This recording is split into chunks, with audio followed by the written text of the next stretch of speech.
Ladies and gentlemen, I'm your host for today's broadcast, Insane Leader 13, as we are about to get underway for TORA's good old classic 24 Hours of Daytona Endurance event.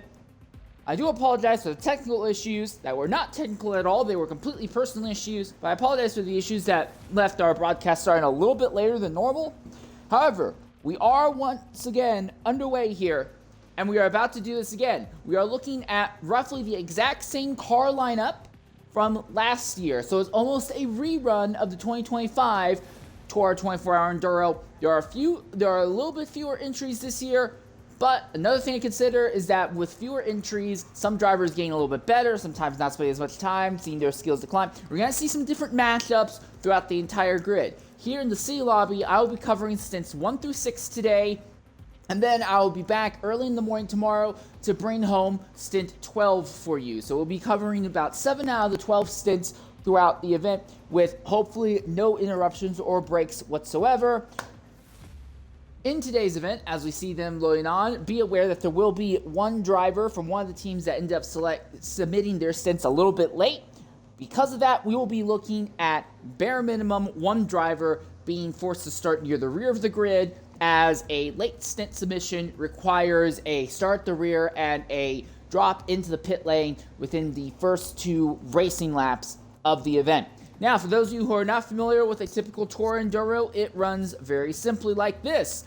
The clock is set to a 2-hour period. Everyone races for 1 hour and 40 minutes. Once that 1 hour and 40 minute period is up, everyone is required to slam on the brakes and stop on track immediately. TORA officials and staff will go through, record everyone's locations very quickly, and then once that is done, that will all be entered into a big Google Doc and everyone can pull out. We'll try to get some interviews in for post-stint broadcasts once all that are done. Also, real quickly, just want to say a quick shout out here to FFR Kelchan, who is doing pace car duties here for stint 1 in the C lobby. But your pole sitter is HYR Fabi for C lobby, followed by DMS Idol. After that is PTR Device, then TBR Nico 93, Calco 29, who you'll see rolling through right there in the 188 machine. After that is AMS Beast, then HYZ Durluki, AFZ Hyper LM, Silent Drifter 19, AFMG Saki, LMP Ragnar, and Rama 109416. Then you get into the GT lobby, the GTO lobby. This is BFL Cyper, who has pole in that category, followed by the most stretch in that Castro machine. Then Jokimbo, followed by DMS Sleepy and 2 Stone. And rounding out the rear of the grid will be Flag 4199. As we are currently circling the field right now under pace car circumstances.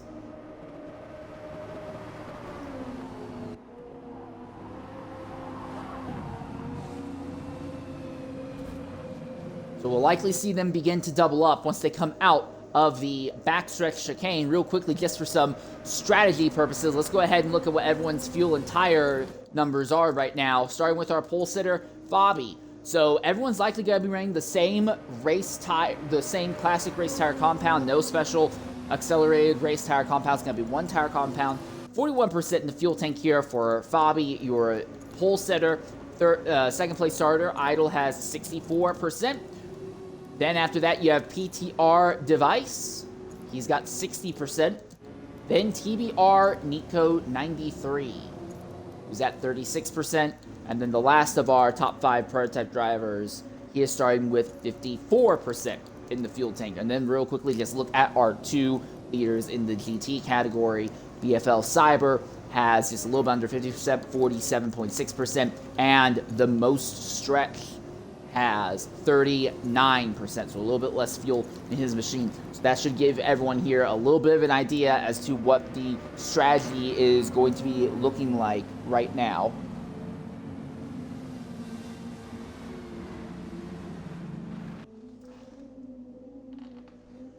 The entire field now doubles up.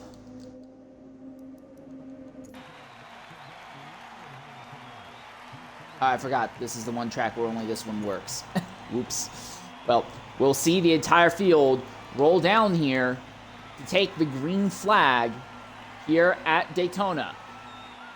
It's going to be a long event. Some of these drivers may not even be able to make it all the way through just due to general exhaustion and tiredness. But we're going to catch them all right here at the start when everyone's maximum amped out.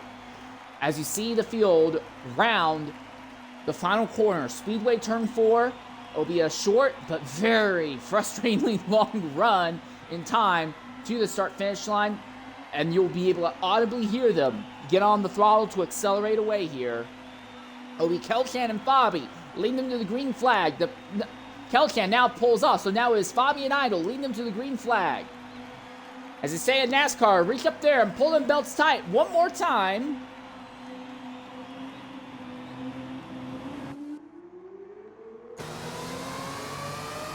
Oh, go figure. The camera broke. It says they tried to go by. And HYR Fabi takes the lead here with DMS Idol slipping back to second. TBR Nico 93 will be third. Fourth will be Device. Fifth will be Calco. And it looks like the top 4 or so have immediately broken a small gap between themselves and the rest of the field, but there's still some chaos going on farther back as they go through the first of the infield horseshoe hairpins.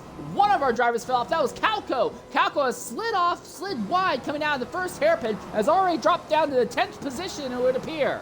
So that 186 machine made a little bit of a mistake, and now they're going to have to dig deep to try and work their way back up the grid. Calco in that Porsche prototype right now. We don't have very many Porsche prototypes here in this. I believe this is the only Porsche prototype in the category for C Lobby. As Calco now pulls up behind Silent Drifter, trying to get a run up on him. But at the front, it is Fabi and Idle who are running just about nose to tail. You can tell it's that Jaguar because the Jaguar has that big cover over the rear wheels. When that was designed, it was hoped that doing that would reduce the amount of aerodynamic drag from the rear tires. It did massively lengthen the pit stops, but the advantage in drag was considered to be worth it. But for right now, it seems like Fabi is pulling away from Idle. Even though Idle has the draft, it was not enough. In fact, now Nico has got a run on Idle, and Nico is going to go around the outside, diving into turn 1 to move up into second. So immediately, moves and adjustments being made right now.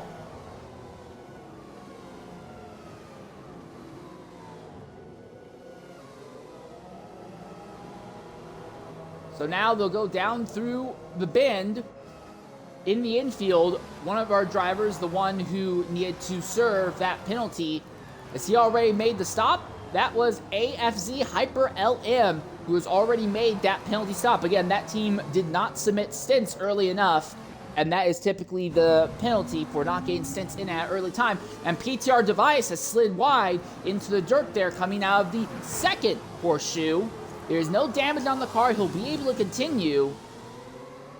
But early race jitters has caused several different drivers to already give up critical amounts of time early on here at Daytona. And now Device is already under threat from LMP Ragnar. Ragnar is going to try and get a nice solid run and force his way up into the top 10 positions here. Meanwhile, just a little bit farther back, in the GTO category, it is the most stretched and Joe Kimbo who are running 1 and 2 in the GTOs. Most did not start on the pole, but he moved right to the front very early on, took command at the top. And that 121 is being stalked by a 670, but it does not seem like Joe had a good entry going into the bus stop chicane. Not that time, at least. As they fire it off through speedway turns 3 and 4. Joe is in perfect position to get a huge draft here, but I do not know if he'll be able to pull up alongside Most by the time that they get to turn 1. He will not. He closes the gap down, but he is not able to get close enough to get alongside him. And FFR Kelchan, who had done pace car duties, withdraws from the event. We do want to say once more thank you to Kelchan for that. Someone has gone off farther back in turn 1. You could hear the sound of cars hitting each other and maybe even the wall. And yes, this is terrible damage. Our first major incident of the day here as the 149 Audi of DMS Sleepy. The front of this car is horrendously damaged. Now, the good news is the location of the engine in this car means that the engine is not going to be damaged, but he is going to be limping around for the rest of this lap with no functioning aerodynamics, damaged springs, damaged brakes. He'll have to pit very early on. This is going to be completely race derailing for DMS Sleepy. And while we didn't see the impact, you could hear it in the game audio. Alright, meanwhile, up in the prototype category, Calco, who went wide early on, has stabilized in about the 8th position, running right behind Rama at the moment. Gonna look to the outside. They'll think of going side by side. He'll get it. Calco goes deep and he gets by. He slides by and Rama actually ends up backing off, a little bit surprised, and slides just a little bit wide going through the apex of turn 1, completely unexpected by Calco's move. That was a fantastic drive by Calco there. And that 188 machine of Calco goes up into the 7th position. Fantastic drive. Your leader is still HYR Fabi, but there is a legitimate back and forth battle going on for second place between AMS Beast and TBR Nico here. Nico takes a really tight line on that hairpin. It brings you back onto Speedway turn 1. Beast had a little bit more traditional steady line all the way around.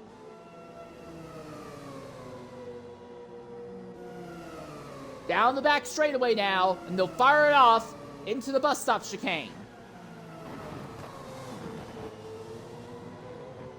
It looks like Beast had a relatively solid exit, but Nico will still be right there, able to get a draft back. When they come to the line, they will have completed about 10 minutes of racing here. I believe that Beast has a setup that has just a significantly higher top end, and even when Nico is getting the draft off of Beast, it's just not enough for him to try and pull up alongside. But you can see how much Nico is able to massively close down in the corners and under braking here. So Nico's strategy seems to just be run around the drivers ahead of him and hope that they make a mistake here.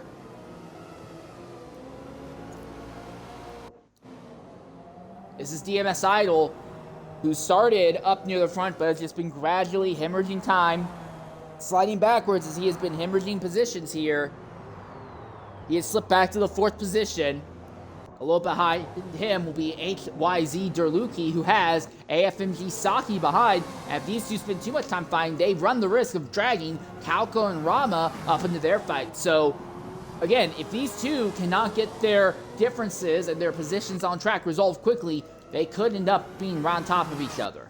Once again, we look in the GTO category. The Most Stretch has a fantastic run on Joe. He looks to the outside, but the rear end of that Mercury got really sideways. It's sideways again, but the leader, Joe Kimbo, slides off. Joe's missed the corner. Joe's completely missed the corner. At most goes to the lead. Joe is going to slip back to 2nd, not by a small belt. He's going to lose a massive amount of time. He went too deep in trying to defend against the Most Stretch. And while Most looks like he has a car that is barely within his control, Joe had a self-inflicted mistake. He has fallen to a very distant 2nd position.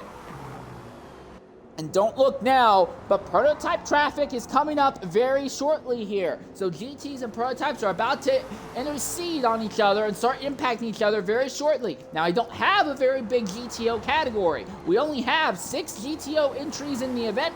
We have 12 prototypes, but it is still something to keep an eye on here.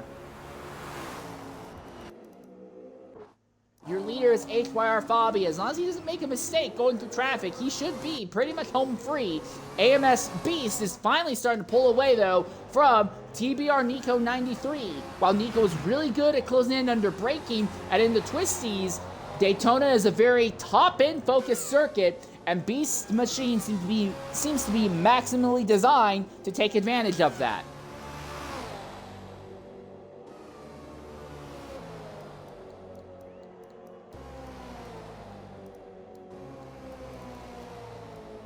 This is DMS Sleepy, mind you, was the driver who was way off the circuit. While we didn't see it, we could hear him as his Audi went off in turn 1 and impacted the wall. Other than that, our top 5 are all still relatively close together to each other. We're going to see our leaders come up to GTO traffic momentarily here.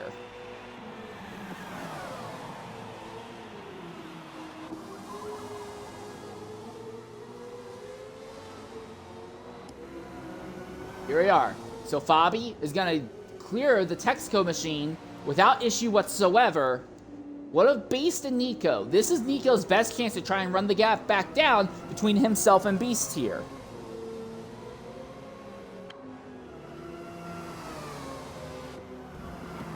And we may have experienced a lag out. We'll get back to you on that. Yes, it looks like the most stretch. Oh, the most stretch, who had made that fantastic drive to the front, seems to have dropped out. We'll try to reach out to the most stretch here, see what happened to take him out. But frustration, as he had that fantastic initial start, went around for that fantastic move around the outside, but he's gone before even 15 minutes into this.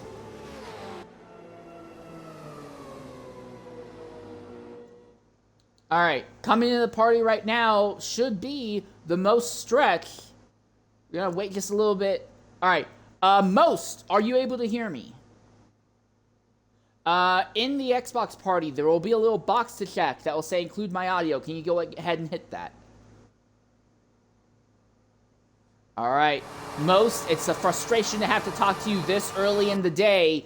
You looked like you were having a fantastic run with that fantastic drive around the outside to take the leading category, but not even 15 minutes in and we're talking to you. What took you out there?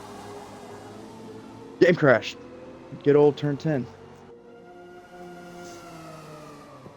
Forza doing its thing. Moment. Yeah, very frustrating. Had a car strong. Yeah.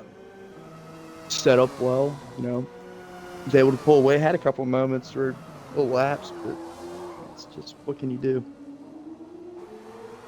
Well, I can say from my perspective, at least, you put down a fantastic run up through the grid. How did that? I really want to ask, because we see it happen a lot in the prototype category, but it doesn't happen very often in the GTO category. How in the world did you make that outside move for the lead stick like that?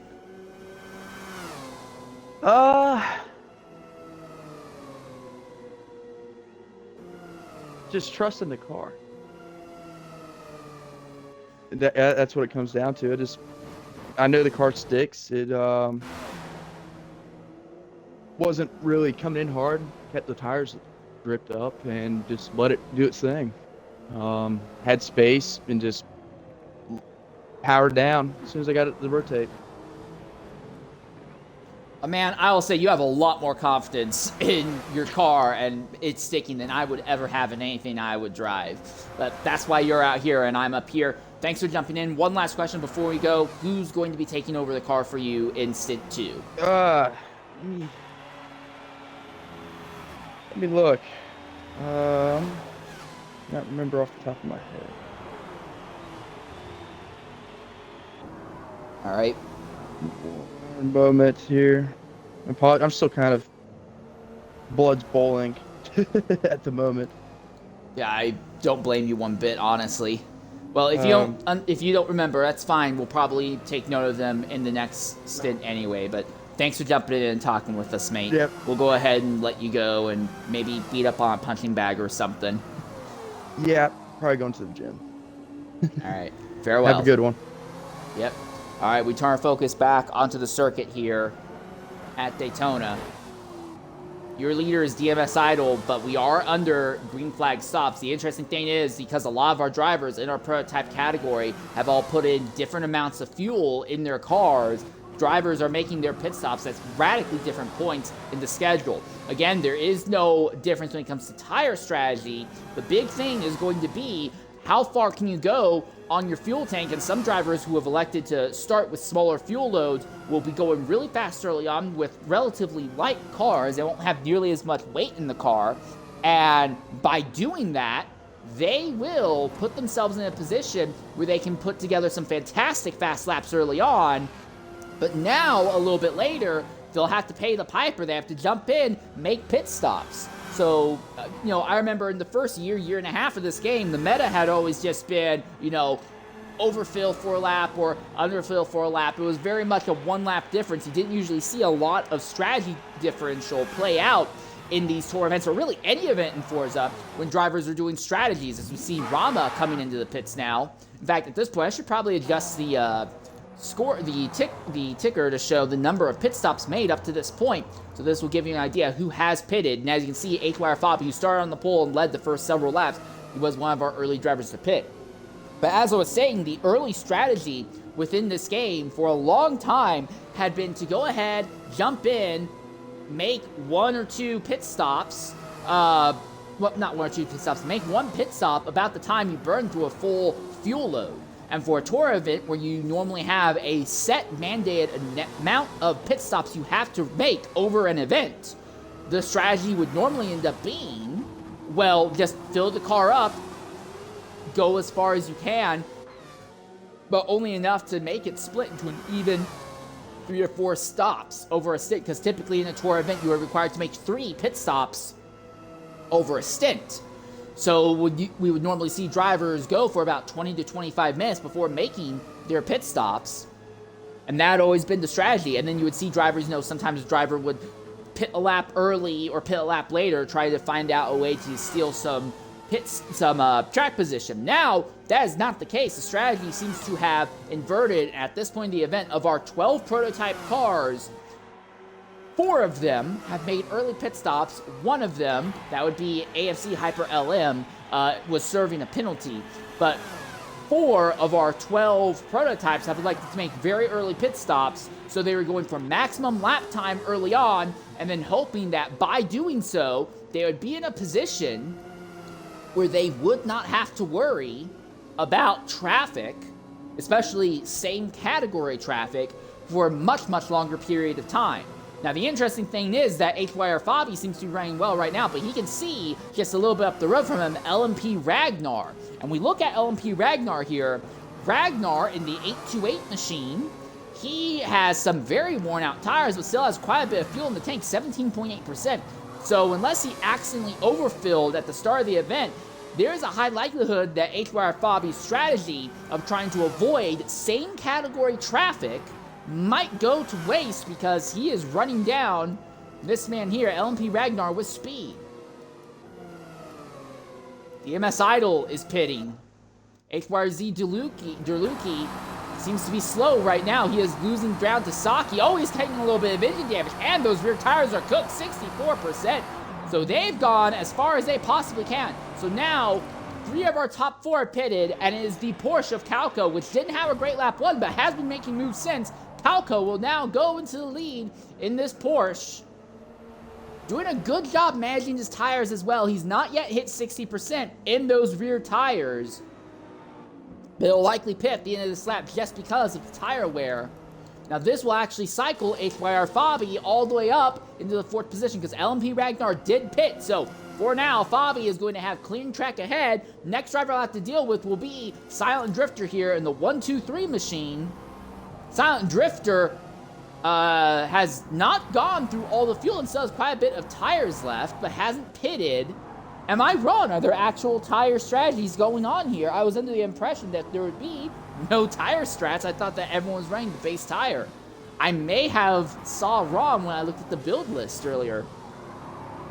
Well, in either case, Silent Drifter is about to be caught by your driver who is leading on the... Of everyone who has already pitted, he's about to be caught by the driver who is leading of all the drivers who have already pitted, HYR Fabi. Fabi now running down on Silent Drifter here. They fire it off down the back straightaway this time. Not quite nose to tail here. The big thing, though, if you look at Fabi, he now has AMS Beast behind him. Oh, Fabi, all sorts of sideways coming out of the corner. Fabi was sideways coming out of the bus stop. He cuts down in front of Beast. We have a fight for what will eventually turn into the overall race lead here. Device pits out 2nd position, but Calco's going to stay out a little longer. Here comes Beast to the inside. Fabi. It's going to be a drag race between these 2 cars. They're going to go the long way around the Audi, and Beast will complete the overtake on Fabi. So Beast will move up into 3rd place overall. Fabi slips to 4th place overall. So AMS Beast will get the move made, and Fabi is wide as they come out of turn number 1. Beast is wide as they come out of turn number 1 as well. The Audi went wide again. That's the 2nd time we've seen that Audi go around back there. Did Sleepy hit the wall again? He did not hit the wall, but he does have engine damage. But that Audi is really struggling with that corner. But Beast has made the overtake happen here. on HYR Bobby.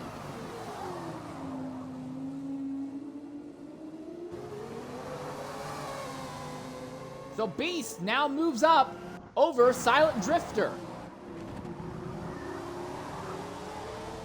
As Drifter is one of the few prototypes who have not yet made a stop. Drifter stuck side by side with HYR Fabi here. Fabi trying to keep a draft on Beast, but it just doesn't look like it's happening. Beast is flying off into the distance. Silent Drifter is now going to fall to fourth. Calco still is your leader by a very significant margin. He will have to pit shortly. Here we are, 5%, less than 5% of the tank, 69% of the tires. So Calco going very deep on the tires. He was out there for a solid 24 minutes before pitting. So if you're going for a 3-stop strategy, which I believe everyone is mandated a 3-stop strategy, going about 24, 25 minutes before making your first pit stop is going to be the ideal way to go. Your leader is HYR Fabi. Second, or will be HYR Fabi, if he can get back by AMS Beast here. Beast is your leader. Fabi led a big chunk of the early section of this race, but Beast got him while they were going through same category traffic.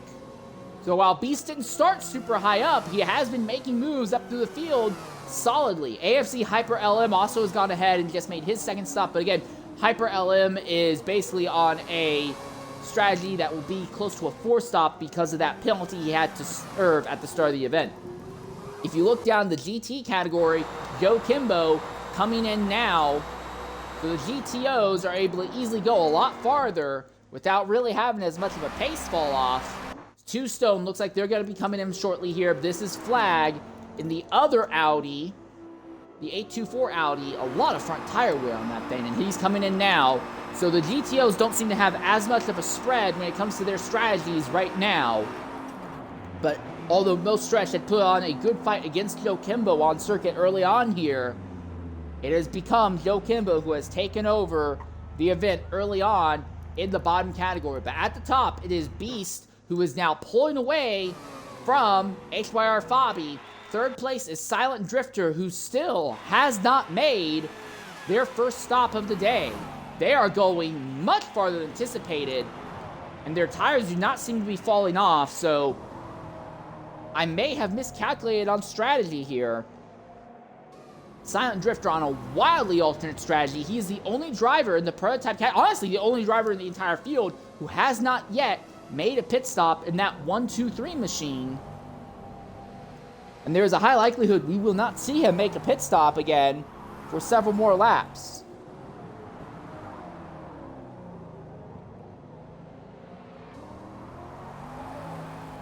I don't believe the penalty was for the GT. I believe the penalty was for the prototype. Unless the information I got post-race was a little bit inaccurate. And it may not have even been that was given to me inaccurately. I may have been so busy trying to set the stream up, I may have gotten the incorrect team and the incorrect driver while listening because I was focusing trying to get the stream set up. But what I saw on track was a prototype pitting at the end of lap 2, not a GT pitting at the end of lap 2, which would be the penalty. So again, I do believe it was AFC Hyper LM who had to serve the penalty. And now AMS Beast pitting out of the lead very early here. So this is the second pit stop now for AMS Beast. So now HYR Fabi goes back to the front. So AMS Beast already making his second stop. We are not even 30 full minutes into the race, but Beast is making his second stop. So the strategy gets curiouser and curiouser. Why has AMS Beast selected to make his second pit stop so early? Just for comparison, Silent Drifter has still not made his first stop, and AMS Beast has already made his second one.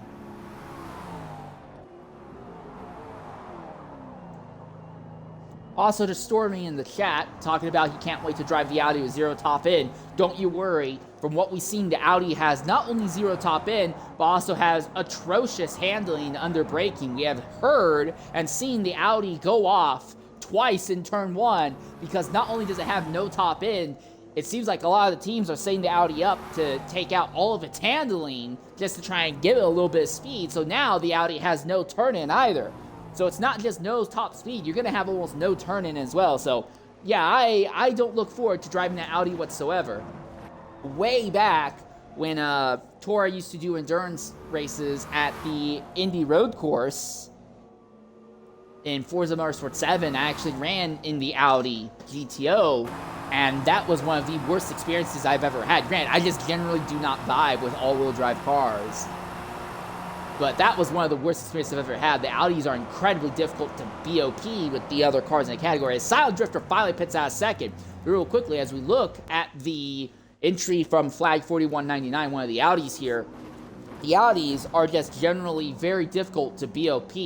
And while both privately and publicly I've talked a lot about, oh, TORA sometimes makes mistakes with BOP, this is something I do not envy the TORA staff whatsoever. The Audi is one of the hardest cars to BOP. On big, high-speed circuits with big straightaways, they're just very hard to make competitive. Because, yes, they'll be able to make up a lot of ground in the corners, but you need good acceleration up to a respectable top end. And Audis have great acceleration, but not to a very respectable top end. Now, you can always try and fix that by giving it more power, but by doing so, you're also going to cause it to burn up tires, and you run the risk of potentially unbalancing it and making it too fast coming out of the corners because it just would have no weaknesses. And I've seen some people try to go ahead and say, okay, we'll do that, but then we'll put extra weight in the car, but then you're back to where the tires just don't last, so the Audi is basically a one-lap monster, and it has no pace over a race. It's just really hard to make this thing competitive, and anyone who decides to jump into the Audi, Godspeed to you. It's one of the most difficult cars out there, not just in this game, but in the last game as well. Esquire Fabi has gone ahead and made a stop now, so I'll be curious to see where he ends up in regards to AMS Beast. But now it is the Jag of DMS Idol that goes to the lead. Idol started up near the front, but fell backwards to the grid very early on. But now he's going to pick up the lead over Esquire Fabi. But I want to see where Fabi ends up in relation here to AMS Beast. Fabi's still in pit lane. Here comes Beast flying through the tri-oval. Fabi still has not come around turn one through the pit exit. In fact, you can see Fabi coming out of pit road back there. Here comes AMS Beast around the extreme outside. Beast has the power down, and he's very much clear of Fabi. So Beast has absolutely gapped Fabi early on here. But again, the big thing is with AMS Beast, he doesn't have a lot of fuel in the tank. I fear that Beast may be on a strategy where he is trying to go for just sheer lap time. He's trying to put out fast lap after fast lap after fast lap. He may choose to run 1 or 2 extra pit stops over the course of the event. Basically, the good old 2004 Michael Schumacher at Ferrari strat. You know that you're just so ridiculously fast, underfill the car, knock out laps that are a second or two a lap faster than everyone else, and just pit more often than everybody else. And by virtue of just being so much faster, and by spending so much more time on pit lane and running solo, you may never be held up by traffic as much as the other drivers. So, while a lot of things, I ended up talking with a lot of people in various different things I stream, including, oh, someone's had a bit of a smoky moment there. Was that AFMG Saki who might have gotten into the dirt there? A little bit of smoke coming out of the bus stop chicane, no signs of damage. But anyways, as I was saying, last season, the strategy was, last year, in the TORA 24 here, at least in the lower categories where I covered, the strategy was very simple. Just go divide the race into early 3-stop stints, go about 25 minutes each stint, basically, because it was the 3 mandatory stops. But we may be seeing a wildly alternate strategy because 2 of our fastest drivers, AMS Beast and Esquire Fabi, have already committed to 2 stops, just a little bit past the 1/3 distance here. Rama already making a stop as well. But yeah, we could see 1, if not 2 drivers going for a modification of the Michael Schumacher strat, trying to just gap everyone with sheer outright pace. If they can make that out, that would be outright impressive. I would be very stunned if they can make that stick. But your leader now is DMS Idol here as we run around Daytona on the 24-hour sports car circuit. we are going to go ahead and take a Twitch-mandated ad break. And as we do, we'll ride on board with DMS Idol. We'll return shortly here at Daytona. And when we come back, we'll try and see if we can catch some of our next leaders. Peyton, as we see Nico Pitts, we'll be back shortly here.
All right, ladies and gentlemen, I'm your host for today's broadcast, Insanely 13. I want to welcome you back here to Daytona's 24-hour circuit. We are looking at a very interesting race where strategy looks like it's going to have a massive impact.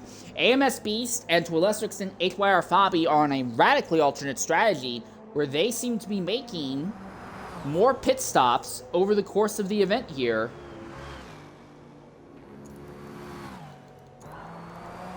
Your leader right now is DMS Idol on the more traditional strategy of just trying to run about 25 to 35 minutes on a pit stop on a full tank of fuel and a set of tires here. Another driver to keep an eye on that same strategy is this one here, Calco. Calco was the last of our leaders to make a stop. So again, if 3 stops is the minimum, Calco may be setting themselves up to make it a 3-stop, but could have a slightly shorter final pit stop by just not needing to put as much fuel in because he has been going so deep into these runs. The thing, though, is that Calco has already been passed once by AMS Beast, and Beast has already made an entire extra stop. The thing is, though, we do not know how many pit stops AMS Beast is setting up to make overall. The numbers that I'm calculating suggest that he is going for 4, maybe 5. Bobby, I believe, is locked into a 4-stop. I think Beast is sitting on that fence between 4 pit stops and 5 pit stops. We'll really get an idea how that plays out probably in about 13 or so minutes. Beast holding on to the 4th spot right now.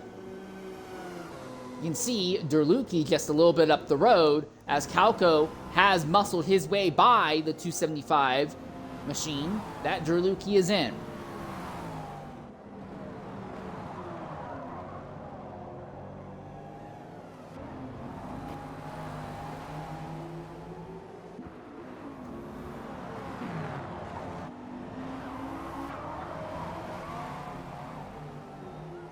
So now Derluki gets back by Calco. It does seem like Calco is in a car that is maximum tuned up for these straightaways, and to be fair, that is the strength of this Porsche. Now, there's a lot of BOP done to try and drag the Porsche back down into competition with everything else, but a big thing for anyone who plays Forza, anyone who messes around with this era of prototypes, whether you drive these events or not, you know that this Porsche is ridiculously overpowered. It's got a very low amount. Oh, he slides through the dirt there, so Calco is struggling with this machine. He's fast, but he's struggling.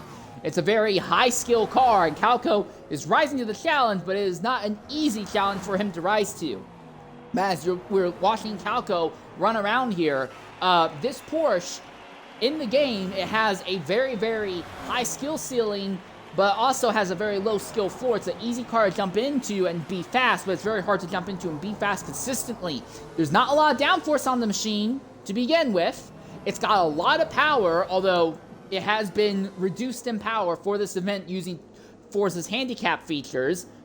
It's very, very light, and it also does not consume a large amount of fuel. So the Porsche has several very, very big advantages. But the thing is, because it is so light and it doesn't have a lot of downforce, and it has a lot of power and a decent amount of torque as well, it makes this thing very, very difficult to drive and power out of the corners. Now, if you have assists like traction control, that will help you a little bit. The thing is that traction control in this game is often not okay, here you are. It's really easy. Traction control in this game is very similar to road car traction control, where the game applies brakes to the tires to try and bring the tires back into control. It's not like racing traction control, where the engine power is muffled or restricted to try and bring the tires back into control. That means that the traction control in this game will normally cause you to burn through tires faster, and over the course of a run, that can cause you to lose more and more stability with the car.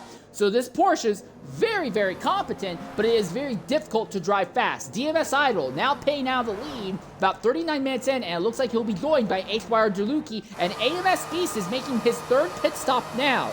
So AMS Beast is basically on track to make a pit stop once every 13 to 14 minutes. So if AMS Beast is doing a pit stop once every 13 to 14 minutes, and this race is 100 minutes long, it's a 2-hour stint, but you lop off the last 20 minutes, that makes it 100 minutes. If AMS Beast is pitting once every 13 to 14 minutes, how many times does 13 or 14? We'll go with 14. How many times does 14 go into 100? Well, that's the same amount of times that 7 goes into 50. So that would be about 7 times. So AMS Beast is likely looking at a... I'm hoping I'm calculating that wrong. There's no way that AMS Beast is going for a 7-stop strategy. There's no way that AMS Beast is on a 7-stop strategy. I'm going to bring up my calculator on my phone. But the numbers I'm looking at here are suggesting a 7-stop strategy, maybe 6.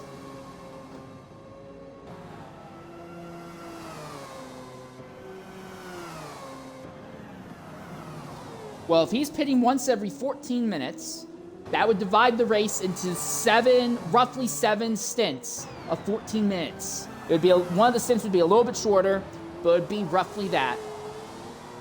Now, again, you don't have to pit at the end of the race, so, you know, if you have divided a pie into 7, if you have divided a Snickers bar, basically, into 7 equally sized bits, you basically have 6 little cuts made.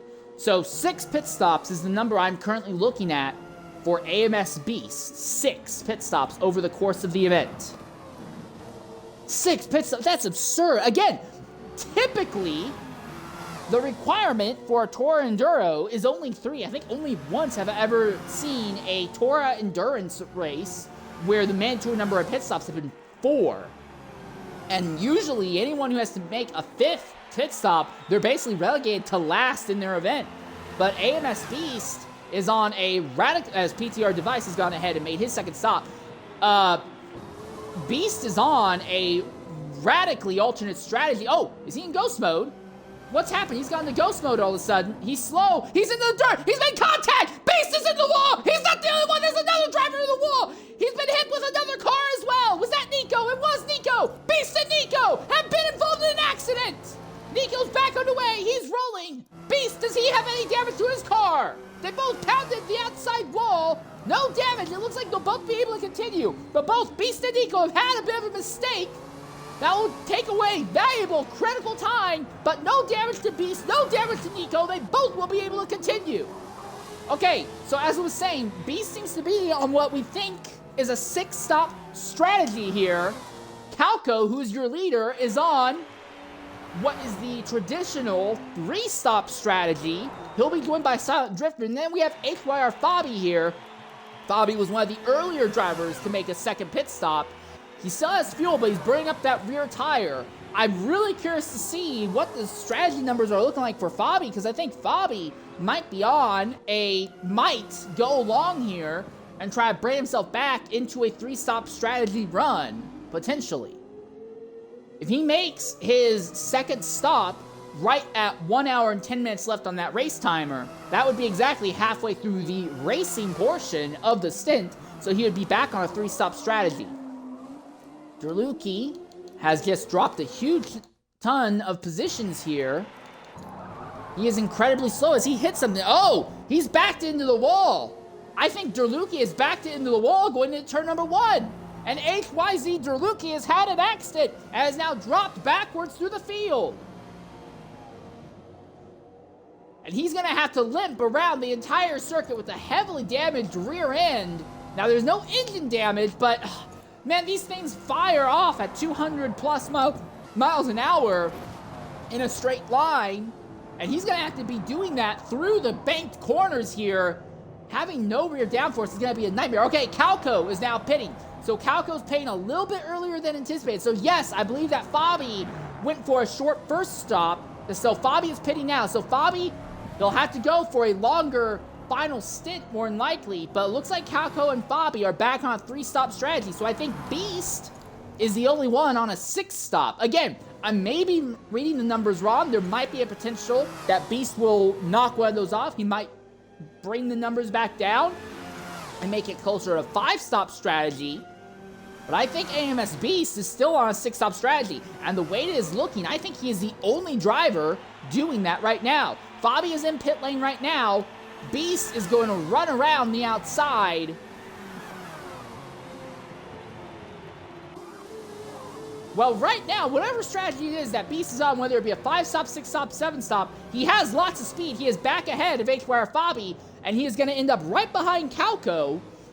Now, Calco has nice fresh tires, but Beast is only got tires that are about 1 lap older.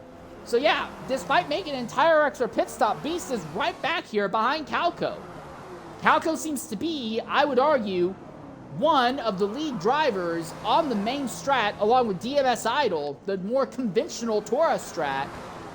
But Beast trying to go the long way around. He'll stick around the outside the hairpin. If there was contact, it was very light, but Beast around the extreme outside is by. Calco was completely caught off guard. He's into the wall once, twice, finally gets the thing fired up back in a straight line, but Beast is gone. Whatever Beast has in this machine is absolutely a metric ton different from the rest of the field here. DMS Idol is your leader. He leads by a massive amount over Beast. So right now, DMS Idol is your overall leader. Calco is second, but DMS Idol is your overall leader in the traditional 3-stop strategy. AMS Beast is your leader on a radically alternate strategy. And then you have Silent Drifter here running forth, who is on a strategy all on his own right now. I think he's on the same 3-stop strategy, but on a much more aggressive variant of it. A lot of the drivers who are still on the 3-stop, the normal 3-stop strategy, I believe, are in a position where they are hoping that they can go long near the very end of the race once the track is rubbered in. Because when the track is rubbered in, you're going to have a little bit more grip, and the tires aren't going to fall off as aggressively. So the theory is you can run slightly shorter runs early in the event when the track is not as rubbered in, and then make the ground up by running longer and not dealing with as extreme tire fall off later in the run. Now that really is something that only applies to Stint 1 and to a very light extent Stint 2. Once we get to Stint 3 and on, that kind of strategy based off of the rubber on the circuit all goes away. It's the kind of strategy games that you really only see here in the first stint. Okay, so AMS Beast runs second on his wildly alternate strategy. DMS Idol is your leader on the traditional strategy. Let's talk real quickly about the bottom category that we've not really talked about a lot.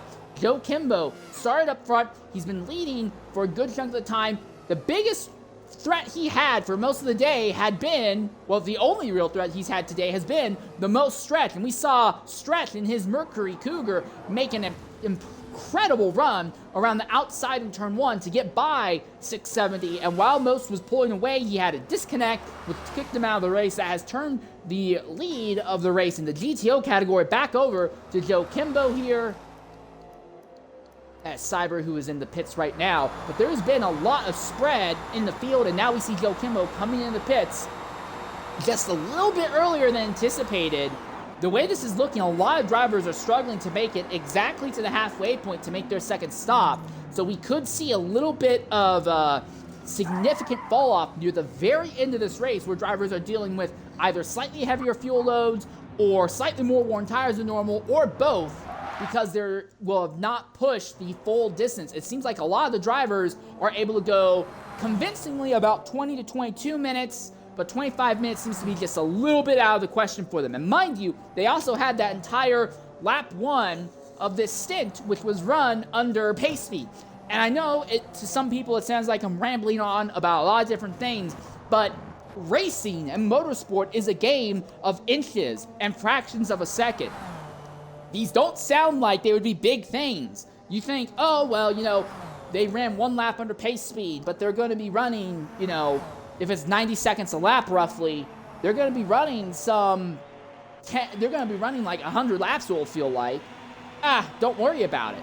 But that is going to be massive, because the way that first stint played out, the way the first lap played out, being completely under the pace car, that put on significantly less wear on the tires, put significantly less wear on the fuel for the very first pit stop. So that very first pit stop can actually be postponed by a lap or two, because you're going to be saving a lot more tire and fuel life than normal. And every run on the pits afterwards will be for a shorter period of time.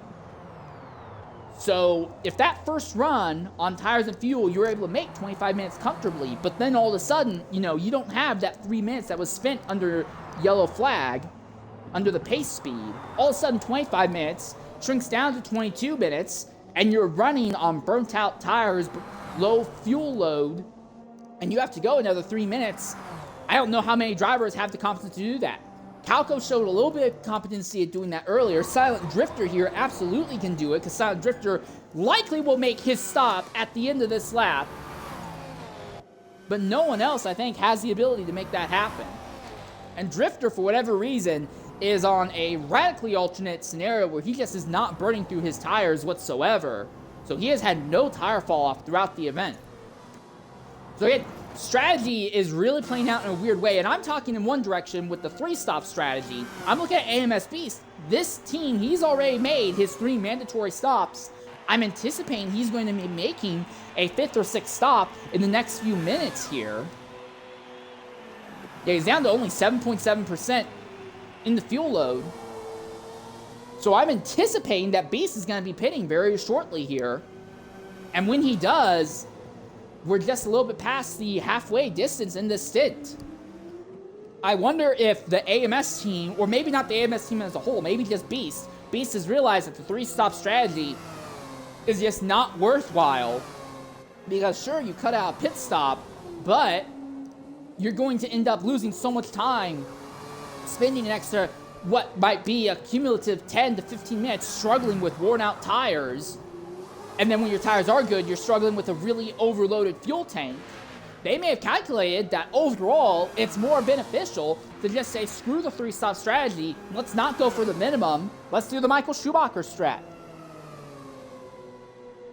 So again, this is going to be really weird. And the big thing to remember is that the strategy in this stint is going to end up playing out just a little bit different compared to the rest of the stints. Because again, there was that 1 full lap under pace speed here. Alright, well, DMS Idol is your leader. AMS Beast runs in second. We're going to go ahead and take a Twitch-mandated ad break as AMS Beast is coming into the pits. We're going to ride on board with Calco for a lap. We'll be back momentarily here at Daytona.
All right, ladies and gentlemen, I apologize for that prolonged period of silence. Anyways, we return back here to Daytona as we are watching AMS Beast here running around. Again, Beast, we believe, is on a wildly alternate strategy. DMS Idol now ducking into the pit lane. So as this is going on, what I talked about earlier about running a 3-stop strategy, it seems like more and more drivers are throwing that out the window. HYR Fabi, who went relatively long early on, is now pitting early once again. So Fabio is already making their 4th stop roughly 58 minutes into the event.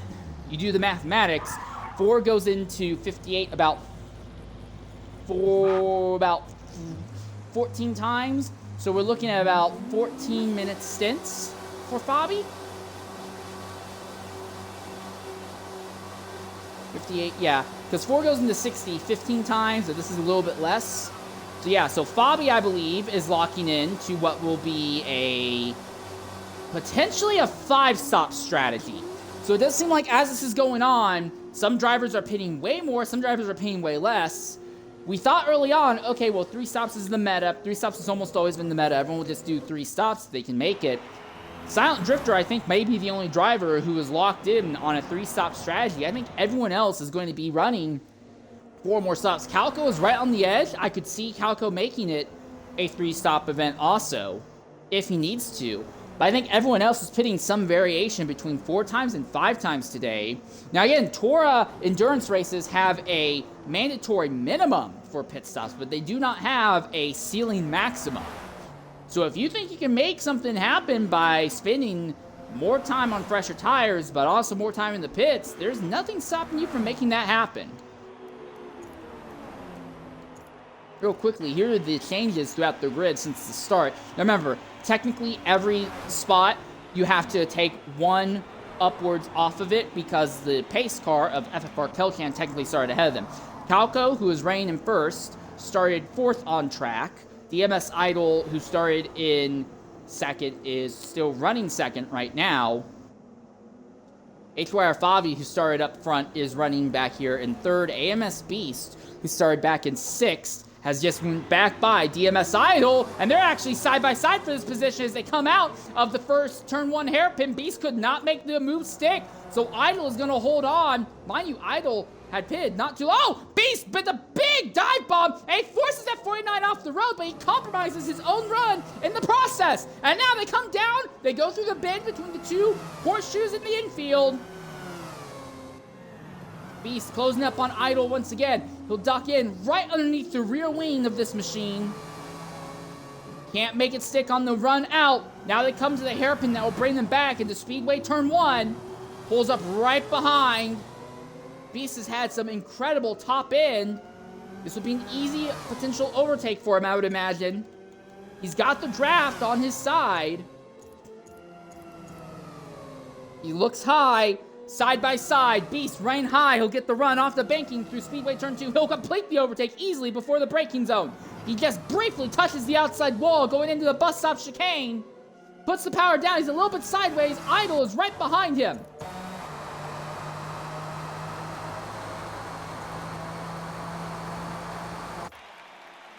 We'll see him firing down out of Speedway Turn 4, coming up to the start-finish line.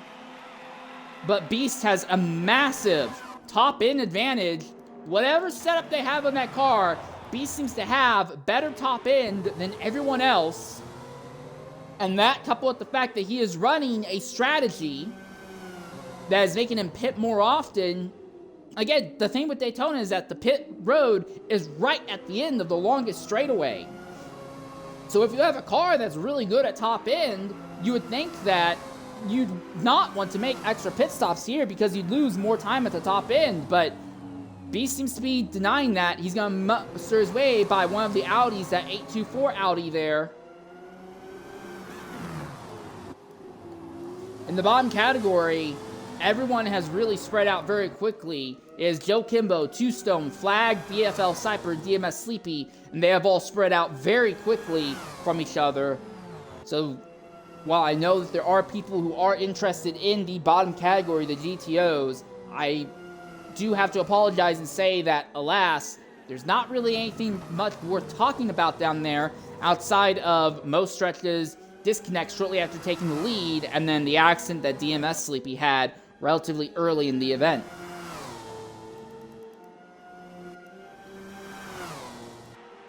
Beast trying to run down on Calco. Calco has a gigantic gap right now on track between himself and AMS Beast. So Calco, along with Silent Drifter, we believe are on a 3-stop strategy, although Calco may be in a position where he is going for a 4-stop strategy. Beast, if my information is correct, if the calculations I'm doing are right, is on a 6-stop strategy here.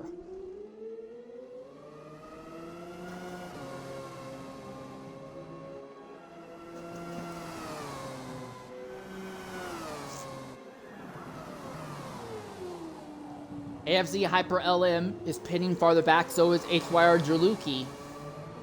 So that will be their 4th pit stops of the day here. So more drivers who have already basically locked in to making a lot more stops. Again, right now we're looking at about 43 minutes left. I believe that Hyper LM and Jerluki could probably go about 20 minutes, pit, and then go again. So I think Hyper LM and Jerluki should only have one more stop that they'll need to make. Beast, how much longer is he going to stay out here? He's got a little bit of engine damage, apparently. Not a massive amount, but he does have some. But he's very low on the fuel, so I would imagine that Beast will be paying shortly. Calco pits now. So Calco is making his 3rd stop here with still 44 minutes left. No, not 44, 34. Yeah, there's 36 minutes left. So Calco pits now with 36 minutes left. I think Calco could probably run to the end if he so desires. Beast is likely going to pit one more time after this for a 6th stop. And now DMS Idol goes back to the front, and HYR Fabi is going to end up back in the 2nd position. So 1st, 2nd, 3rd, 4th, all on such radically different strategies right now. It's getting really hard to tell where they're all going to end up on track in relation to each other. I am confident of one thing. Of these 4, AMS Beast, by far, is going to be the fastest on track. But he loses so much time pitting. Now he is behind TBR Nico, who we've not really talked a whole lot about today.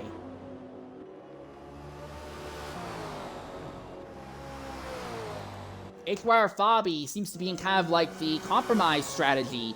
He had a very short run on fuel and tires early on, then had a relatively longer run afterwards, and now he's back to making really, really short runs. I think Fabi is on a 5-stop strategy. Idol, I believe, is on a 4-stop. Calco's right on the edge. He might keep it a 3-stop, or he might make one quick splash and go near the very end. TBR Nico, I believe, is on a 4-stop. Beast is what I believe is running a 6-stop. And then you have here Silent Drifter, who is about half a lap behind your leaders. But he only has one more stop. Everyone else ahead of him, it's hard to tell if they has one more or 2 more. I think, though, that unless Silent Drifter ends up gaining way more track position than we've seen anyone else doing, I think that Silent Drifter is showing that the traditional 3-stop strategy is basically dead.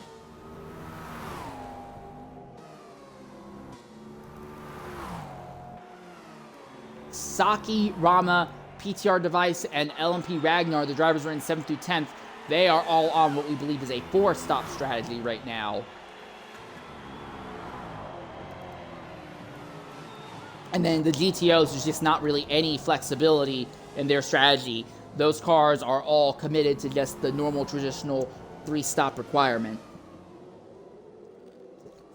Well, ladies and gentlemen, what do you think is the winning strat? I will say this. Beast has one small thing that worked against him. He was involved in a little bit of a dust-up with, I believe it was Jerluki.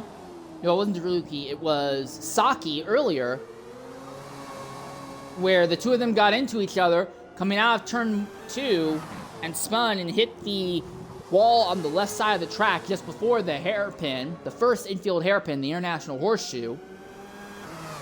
So that will have cost them both some time. But I think that's a small thing working against Beast. Beast did not take any damage. He kept going without issue. Now he's just trying to run down the 4 ahead of him. And Beast has been the fastest driver in lap times, I believe, and the fastest overall.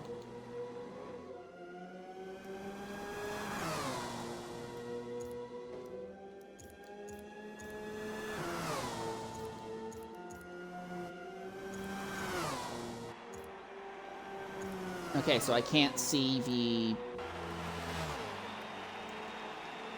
Alright, well, I was hoping I would be able to utilize the driver data function to find out exactly what the fastest lap time is. But it looks like it says that feature is not here today. I've got damage, I've got driver data, I've got a summary, but nothing else, so I apologize for that.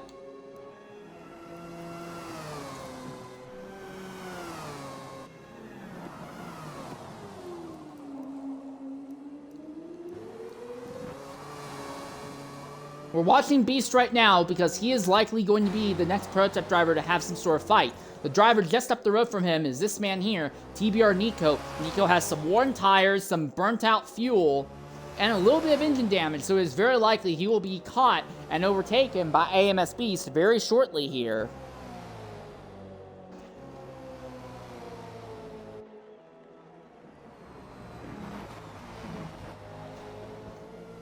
Bit of a dive through the dirt there. About 31 minutes left here at Daytona.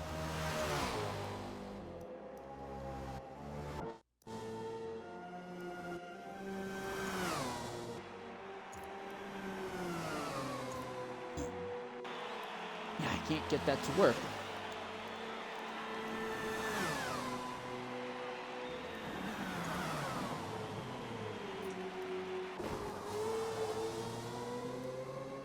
Yeah, you can visibly see, while as we ride on board Beast, you can see right up the road, TBR Nico flying around with minimal issues.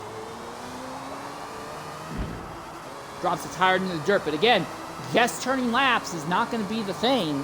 Now, typically, this kind of crazy speed we don't see in the C lobby category. I know back in FM7 there was a big rash of issues in about year 4 and 5 of FM7 where drivers who were normally A or B lobby drivers would sandbag in qualifying to end up in the lower categories to try and run more time in clean air. That strategy usually did not pay off in a significantly positive way, because while they would make great time compared to the other drivers in that lobby, they were experiencing traffic so much that would hurt their overall distance. So, since this game has come out, we're not used to seeing massive pace differences. But due to the massive strategy difference that we have now, some drivers running what seem to be mostly medium, some drivers running all softs like Beast, some drivers running all hards like Silent Drifter, and some drivers doing a mixture of it all. We're seeing a lot more massive differences in pace than we're used to. Beast has caught Nico, but he catches Nico just as Nico's coming into the pits. So Nico pits, but Beast got a fantastic run of draft off of him there. Just a little bit less than 30 minutes to go.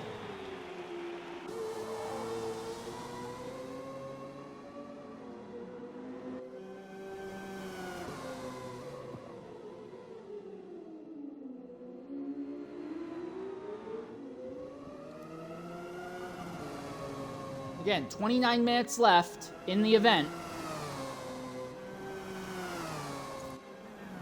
TBR Nico making what will be his 4th stop. 29 minutes, you could probably go to the end without too much issue if you throw on the hardest tire compound. If you throw on something closer to the mediums, it would be a little bit more frustrating. It could be done, but it would be a little bit more frustrating. DMS Idol is your leader right now. He still has some fuel, still has some tires. So yeah, he'll be out here for a bit longer. This is HYR Fabi. He is pitting now with 29 minutes left. I think Fabi is going to probably run for another 14-minute stint after this. Then come back onto the circuit, throw on another set of softs. Around 18 minutes left to go. Around 14 minutes left to go.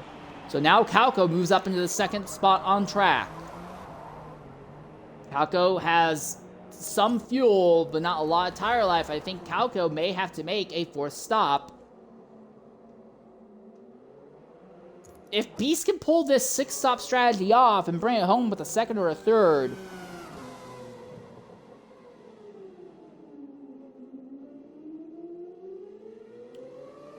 so if a lap is about 90 seconds around here, roughly 90 seconds, it's probably just a little bit longer, but if your lap is about 90 seconds, 8 laps would be 720 seconds, which is basically 12 minutes. 9 laps would be 13 and a half minutes. Yeah, if you can go 13 and a half, again, I'm assuming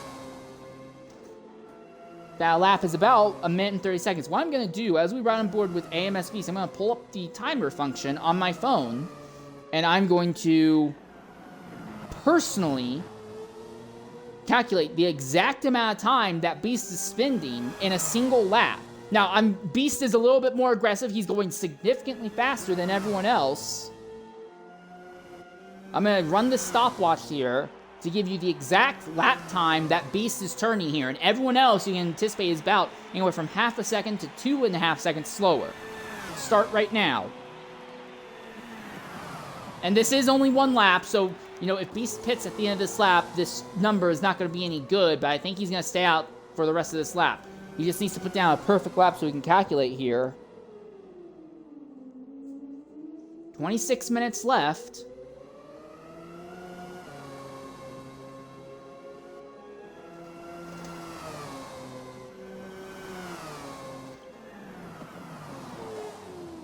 He's already at 30 seconds as he gets to the second International Horseshoe and is out.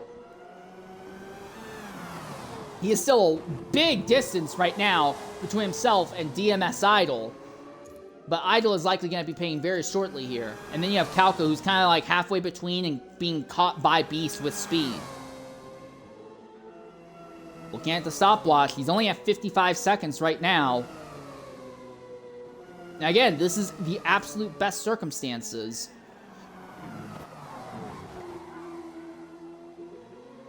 Not the greatest run through the bus stop there, a bit of a slide. Yeah, 1 minute and 10.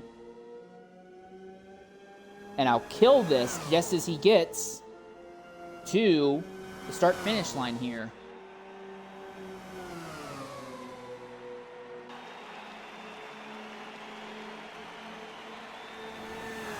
Yeah, 1:29.29 is what I got. So yeah, if it's a 90-second lap,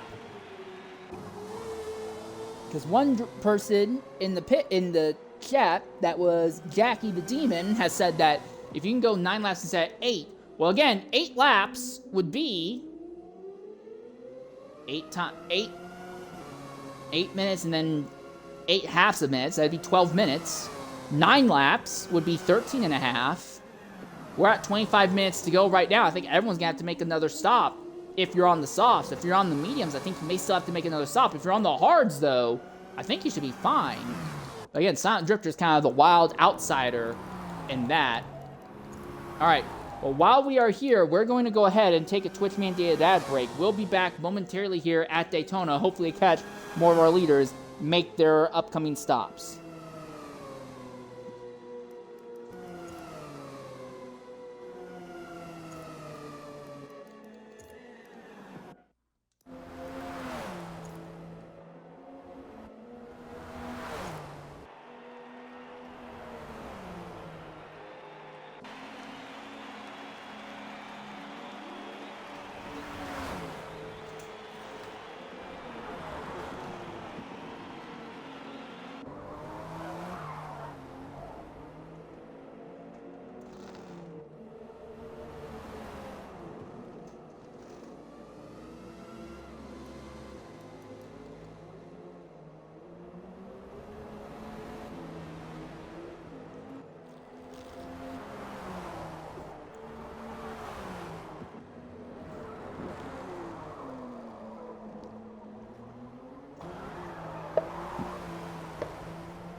All right, ladies and gentlemen, I want to welcome you back here to Daytona.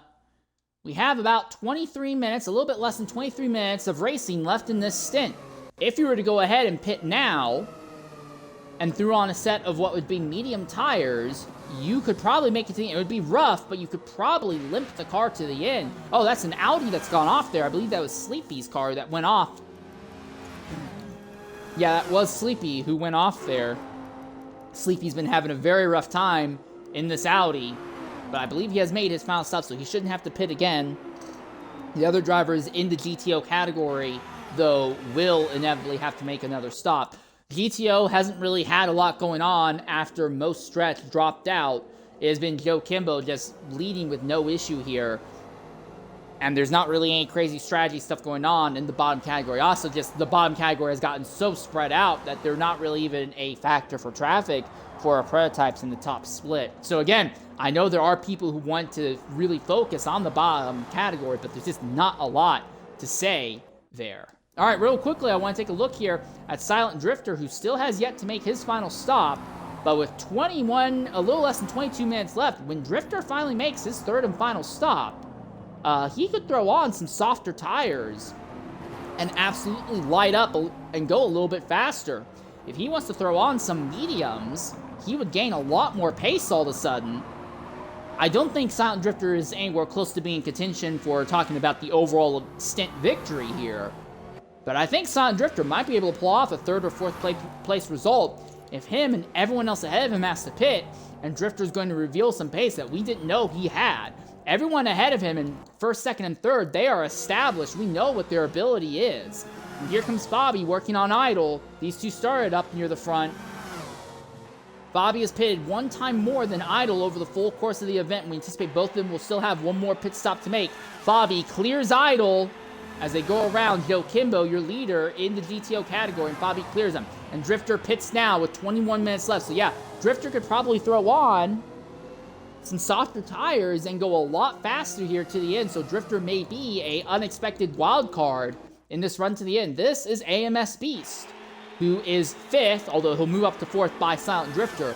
He still has to pit again, but he is continuing to put down the fastest laps that we have been seeing all day today.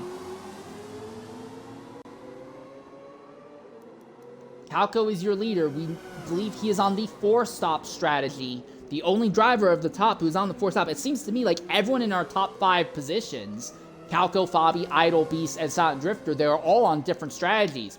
We have a 3-stop, 4-stop, 5-stop, 6-stop. I think we have 2 different 4-stops. But yeah, oh, and Beast goes off. Beast is way off there. Beast has a big off coming down to the 2nd International Horseshoe.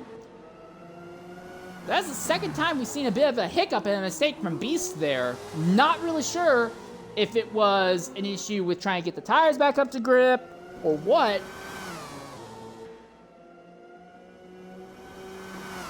About 20 minutes to go here at Daytona.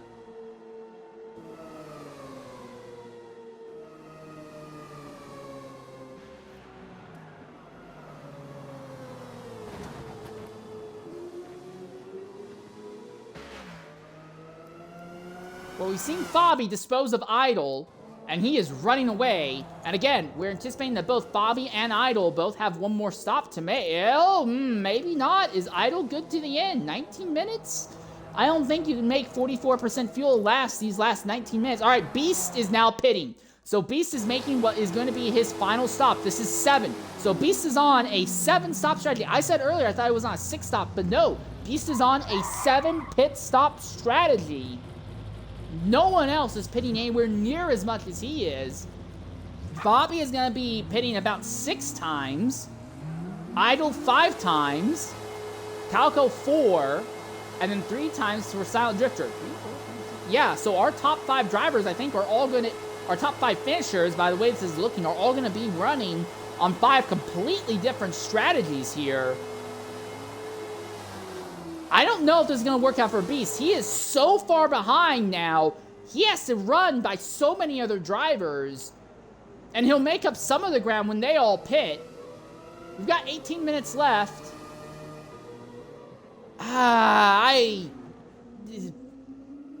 He's fast. I don't know if Beast is that fast.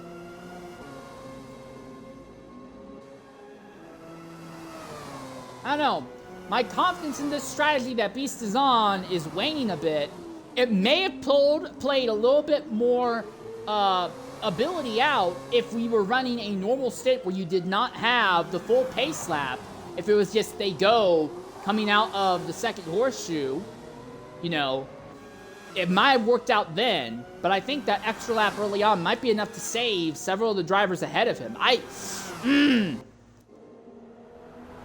Now, typically in a TORA event, you are required to knock out all of your final stops before you get to 10 minutes left in the stint as well. This is Calco, who is your leader right now, but he is not leading, well, he is actually leading by a pretty significant amount over Fabi. And mind you, both Calco, Fabi, Idle, they'll all have to pit very shortly here. Nico has cycled back up into fourth now. And there we are. Calco's pitting this time by. So Calco is going to pit with 17 minutes left. And again, the later your last pit stop is, you can throw on softer tires and put less fuel in. You can be faster to the end in this event. So typically, in a normal traditional race where you have yellow flags and stuff, you want to be the first driver to make the last stop, so you can get track position if a yellow comes out. But because that's not the case, there is a significant advantage to being the last driver to make the last stop. If you're not bleeding off too much time on worn tires, being the last driver to make the last stop, you can have a short fill, not spend as much time in the pits, and your car is going to be a lot lighter as well.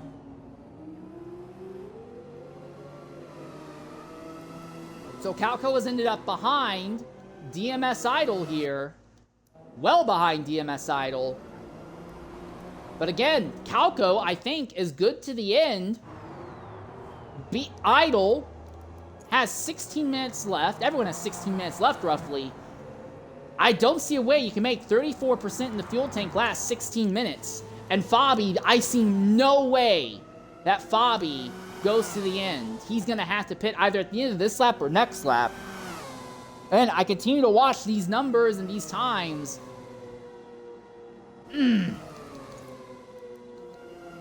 Thing is, Calco is likely going to be slower than Fabi and Idle, because when these two pit, they can throw out the softest tires possible, have a really short fill, and absolutely run Calco down.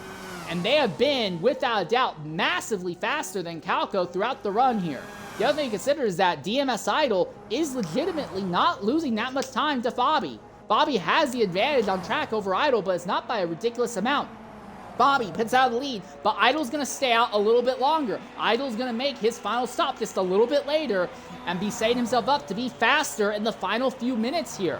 So Fabi, when he pits, he's going to end up behind Calco. We know that for certain. Where's he going to end up in relation to Silent Drifter? Well, he's going to be well ahead of Silent Drifter. But mind you, Drifter is now on softer tires and a lighter fuel load, or a slightly lighter fuel load than he's been running most of the day. So he's going to be a little bit faster than we have seen him running. Drifter is the outside wild card, might be able to steal a 4th or a 5th place position on this minimum pit stop strategy here.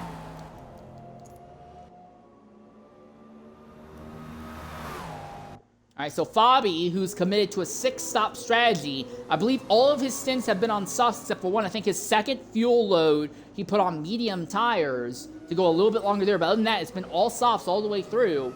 And now with 14 minutes left, he should be good to the end here. All right, we're going to take one more Twitch mandated ad break. And when we come back, we'll be here to the end of the stint. We'll be back momentarily here, and hopefully we'll catch Idle making his stop when we come back.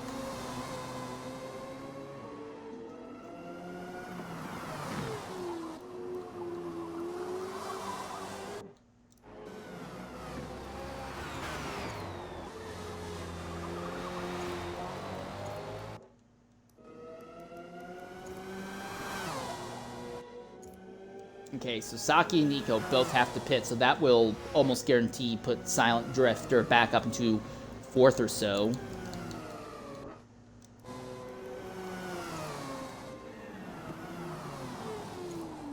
I think this has gone very badly for Beast. I think these numbers aren't working out at all.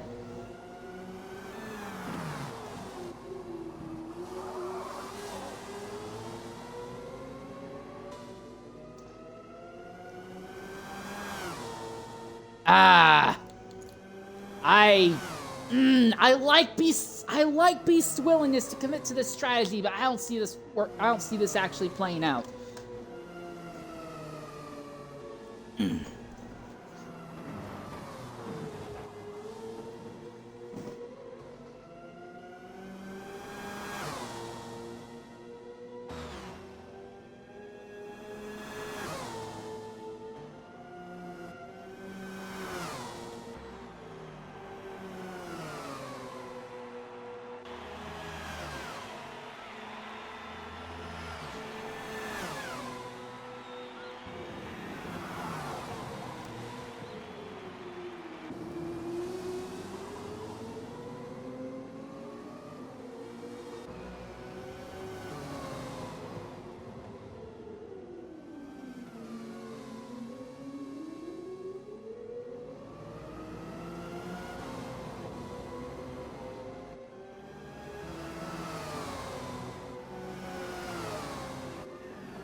All right.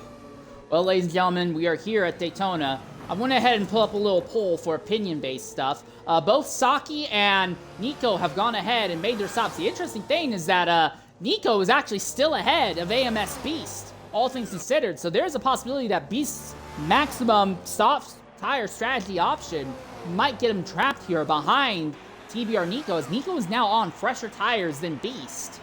Beast was one of the first drivers to make the last pit stop, and while he's been very fast, he's going to be struggling a bit here.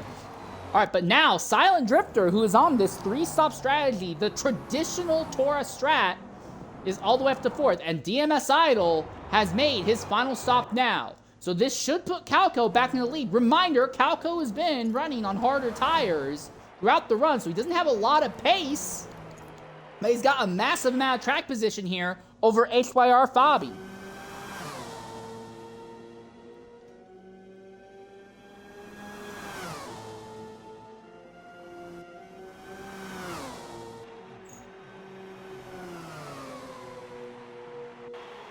So Idol and Fabi will likely be back at their fight. Yeah, because Idol's going to end up ahead of Fabi, but Fabi is going to have only about 10 minutes worth of running on these tires and can run a very, very light fuel load. And Fabi is going to come out. Yeah, Fabi is ahead of Idol on fresher tires now, but Idol is going to have fresher tires to the end here and a lighter fuel load potentially. So the fight for a second is on with just about 10 minutes left here. Just about nose to tail. A little bit of contact. Idol has it for now, though, over Fabi. Man, the big wild card is that AMS Beast, who has without a doubt been the fastest driver all day long, might not even be a top 5 finisher here. And meanwhile, Silent Drifter, who's gone what we believe is all hard, or at least 2 stints on the hards and then 1 on the mediums, looks like they're going to pull out a 4th place here. It'll be a distant 4th, but they're going to be in 4th. And this fight for 2nd is going to the end between DMS Idol and HYR Fabi. Mind you, these two started relatively high up on the grid. But Calco, who is on this 4-stop strategy, seems to be running the winning strat right now. He has a gigantic gap on track position between himself and then the duo of Idol and Fabi. And Idol has pulled out the gap over Fabi right now. Now, I can't verify what the performance difference is going to be between these cars, because not all these cars are the same. We are looking at 3 different manufacturers just in the top 3 alone. We also can't really speak to the difference in driver performance. And again, the way the pit stop strategies play out in Stint 1 will always be a bit different compared to the later stints due to a lack of rubber at the start and the long pace lap at the very beginning. But strategy is very, very much all over the place. We've been watching a fantastic strategy battle, and as it is finally winding down to the end, the results are a little bit more surprising than I would have expected. Typically, drivers who are going really hard on the really long on the harder tires, like Silent Drifter, normally get absolutely ganked in pace, but that doesn't seem to be too much of an issue right now. There is a possibility that AFMG Saki runs Silent Drifter down by the end here, but even if that happens, Silent Drifter is legitimately running for a top 4, top 5 result here.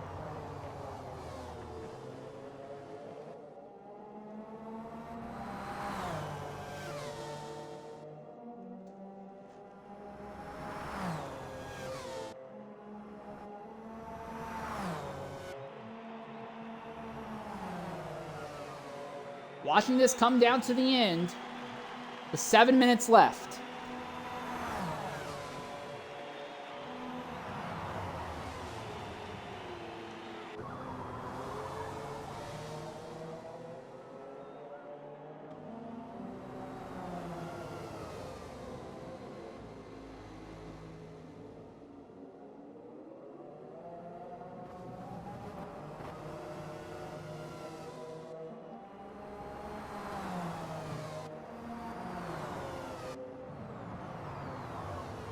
Yeah, Idle, he's not completely gapped Fabi, but it does seem like the advantage is very much in Idle's favor here.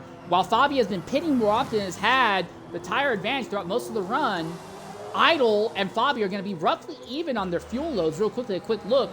35% left in the tank here for Fabi. For Idle, who is just a little bit up the road from him, 17%. So Fabi's actually overloaded on fuel. Idle's a little bit underloaded. But Idle also has the fresher tires, so there's going to be a little bit less sliding out of the rear.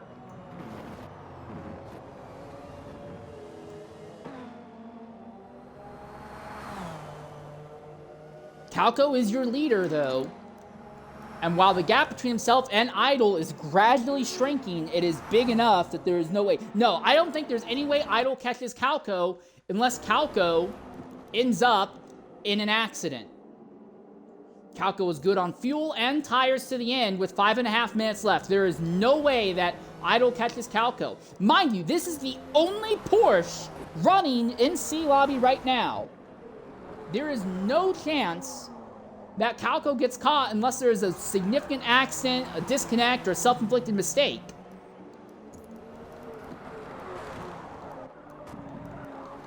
Oh, here we are. Check this out. TBR Nico still running ahead of Beast. Beast is slow. Beast has hemorrhaged a lot of time all of a sudden. So Beast has fallen to 8th now, behind even Nico. So this wild, aggressive strategy has just not played out at all for Beast.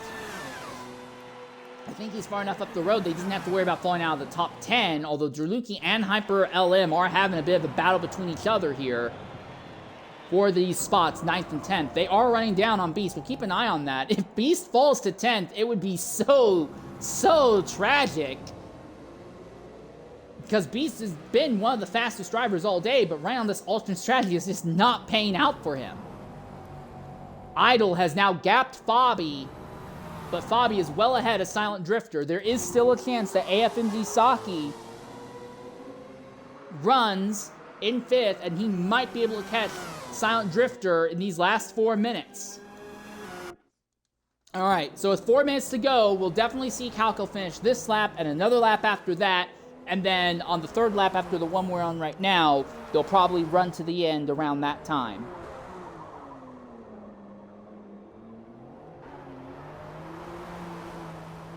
Well, it seems like unless the pace differential and the actual driving ability of these top 5 are all wildly different, or I should say the top 4 plus Beast, who is not going to be anywhere close to the top 5, unless the pace differential is way different, I am assuming that everyone here is roughly around the same pace and performance. I am assuming that there is not a ridiculous gap in performance where one of these drivers should be like a D lobby driver, one of these drivers should be an A lobby driver. I'm assuming that Calco, Idle, Fabi, Drifter, and Beast are all roughly equal in performance.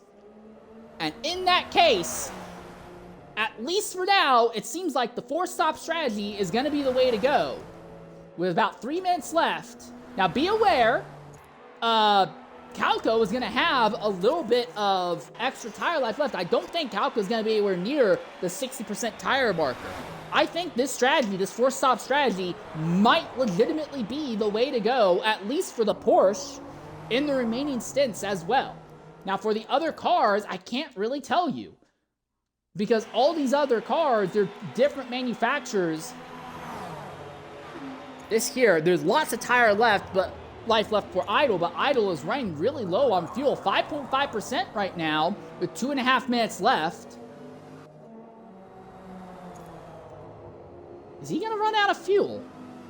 Oh my goodness.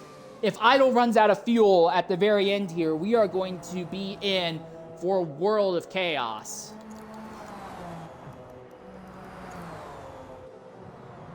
Two minutes and 10 seconds left. He's already down to about 4.3%. I think he's going to make it to the end, but he's going to have less than 1% left in the fuel tank.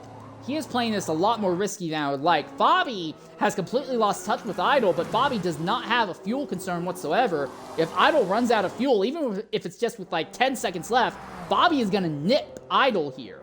And the big thing is that you burn so much fuel down the straights here. Look at this, 2.6, 2.7, 2.6, 2.5. About 90 seconds left in the running. So everyone will probably be where they are now by the end of this. Calco is likely going to be not quite to the start-finish line by the end of this here.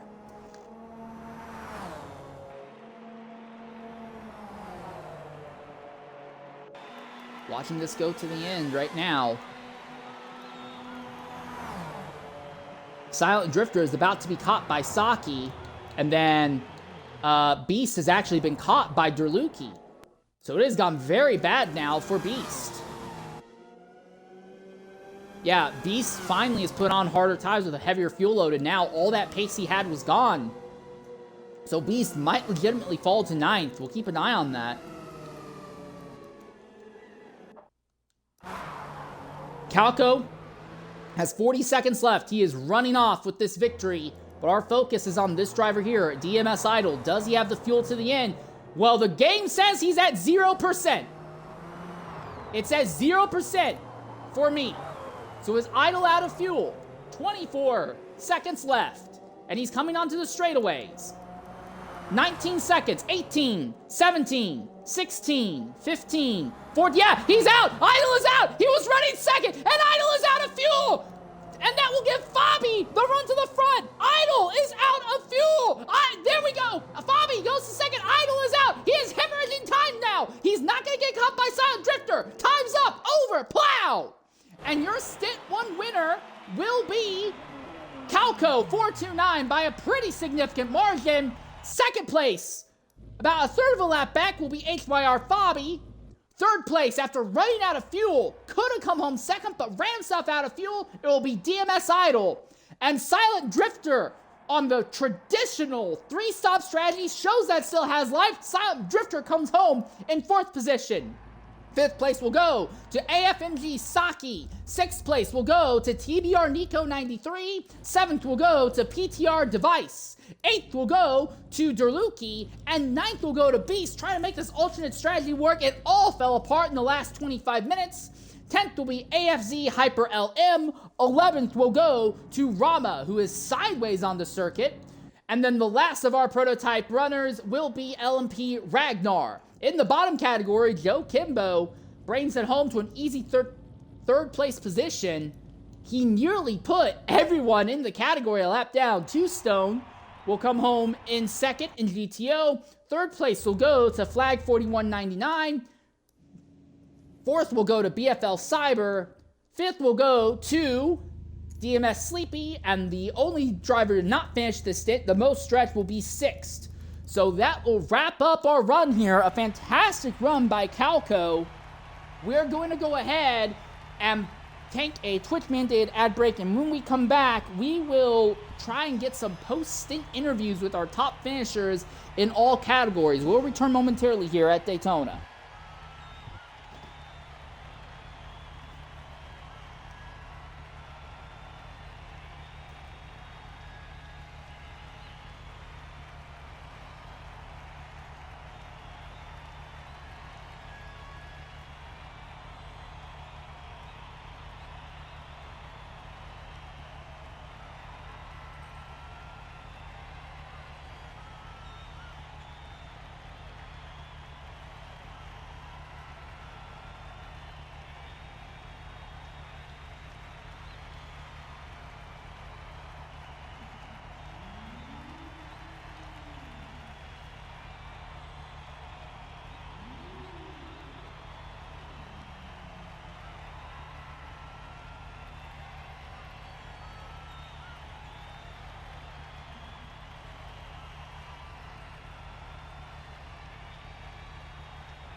All right, ladies and gentlemen, I want to welcome you back here to Daytona. Right now, we are just in a prolonged holding period as the officials are getting post-stint interviews done, well, post-stint distance recordings done throughout most of the field. We are going to try and get some interviews sent out here, some invites for interviews sent out here.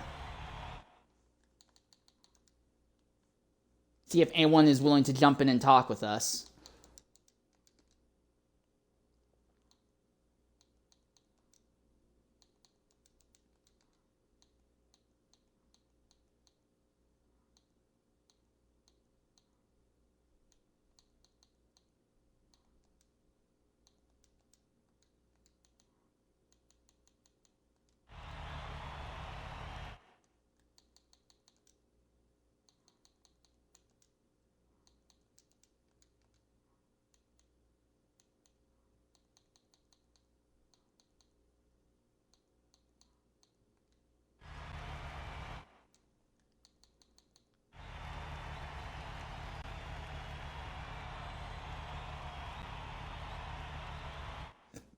All right, coming into the party right now is Joe Kimbo. Joe, are you able to hear me? In the Xbox party, there will be a little box to click that will say include audio. Please go ahead and hit that if you can. Yep, got it. All right. Joe, you got passed early on, but that ended up not mattering. You won by a gigantic margin in your category. What do you have to say about your run out there today in the GTO category? Yeah, would have been a good battle across the stint, I think. Unfortunately, the person that I was racing with had their game crash. Part of the reason why they went straight on before turning on at the oval. But yeah, we got the strategy that we'd planned out properly. We executed that to perfection and just carried it on from there, basically. All right, it was a great drive. I do want to ask real quickly, who's going to take over that car for Stint 2? Still me. All right, then I will go ahead and let you go so you can get set up for that immediately. Yep, no worries. Thanks for jumping in and talking with us. Not a problem, mate. All right, and that was our word from our GTO category winner, Joe Kimbo there. I do not know if anyone in our prototype category is going to jump in and talk with us here. I want to wait a little bit and see if we can catch either Fabi or Calco once we see either of those two drivers move. No one else has jumped into broadcasting yet.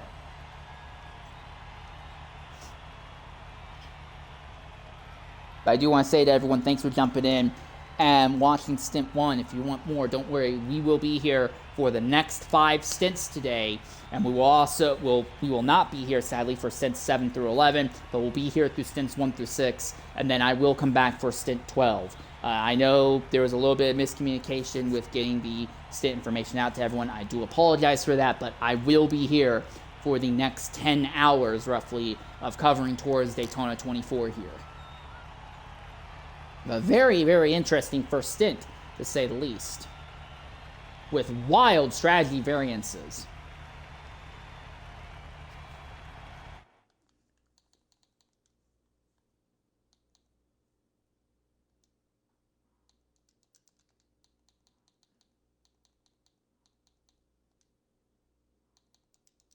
All right.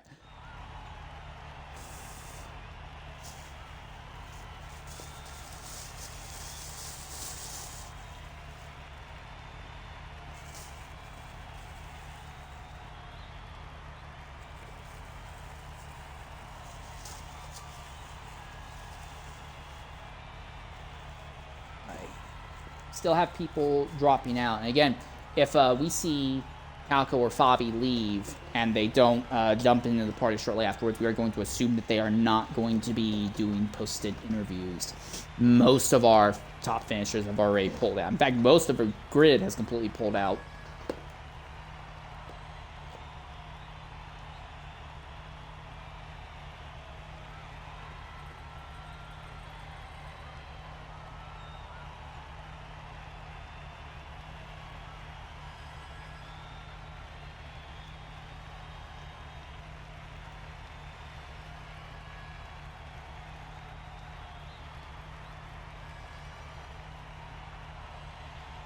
Yeah, almost everyone's leaving, huh? Still haven't gotten any word from Calco or Fabi. Calco hasn't even started moving. Normally, the stint winner has to move. Okay. I wonder how many of these drivers are doing double stints, and that's why so many of them are pulling out so quickly.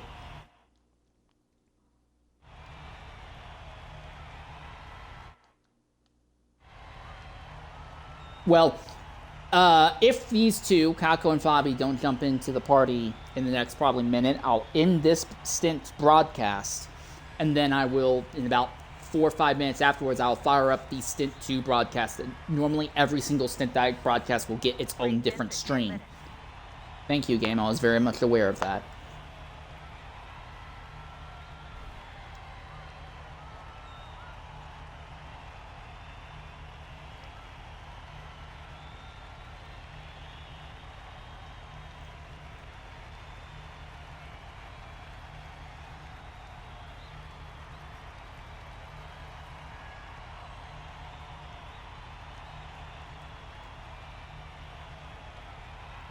No signs that either Kako or Fabi are going to be able to jump in with us post-stint. So with that in mind, I'm going to go ahead and end this stream broadcast. We'll be back momentarily. Oh, no, here we are. So Kako's moved now. Not a very big move.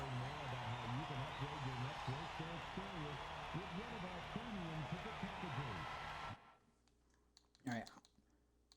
I'll try sending out invites to Calco once again.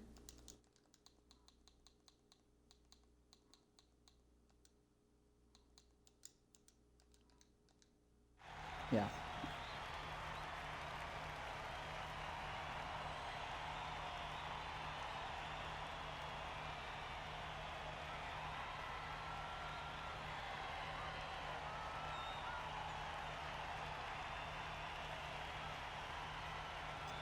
It does not appear like it has gone through.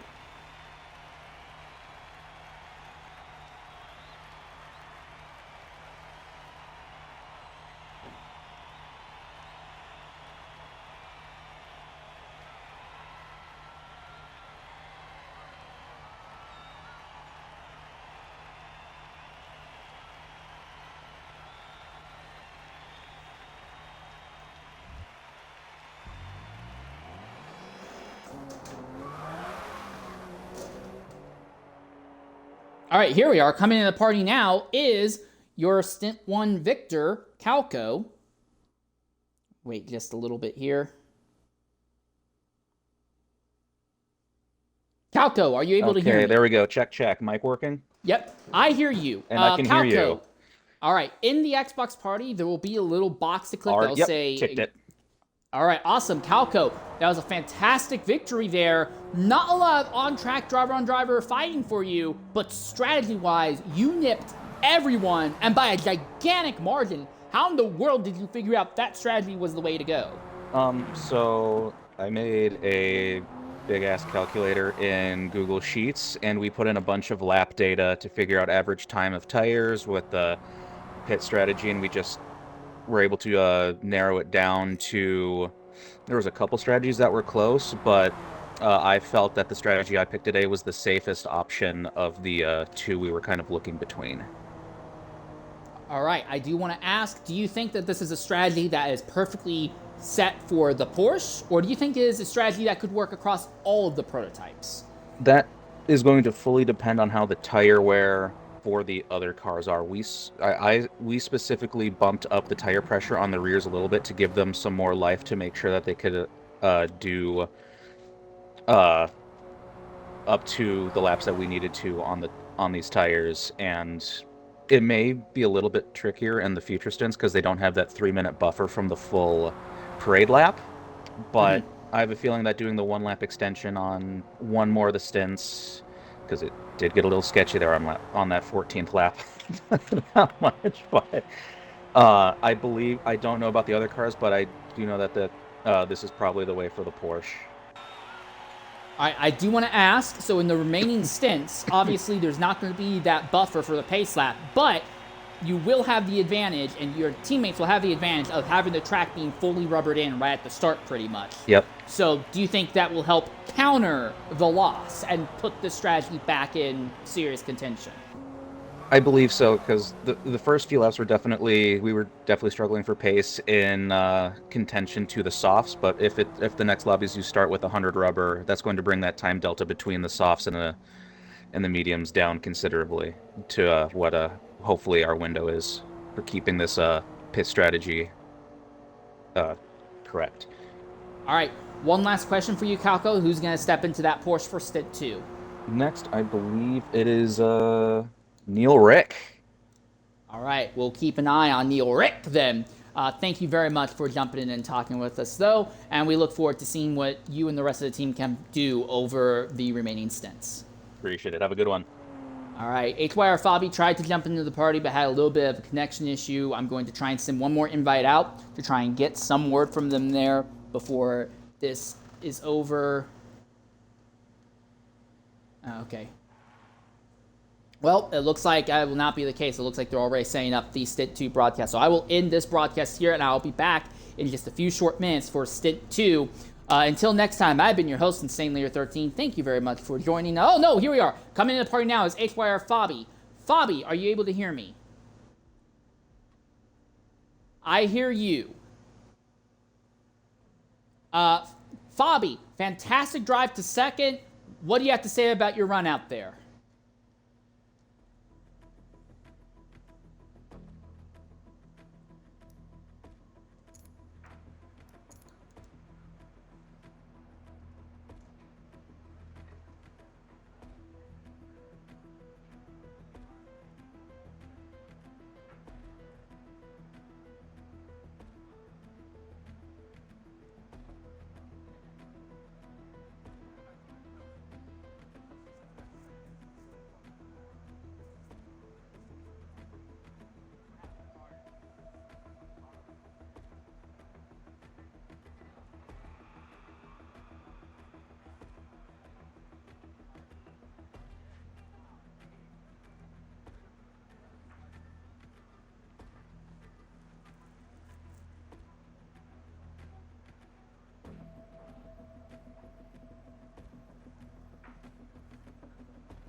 All right.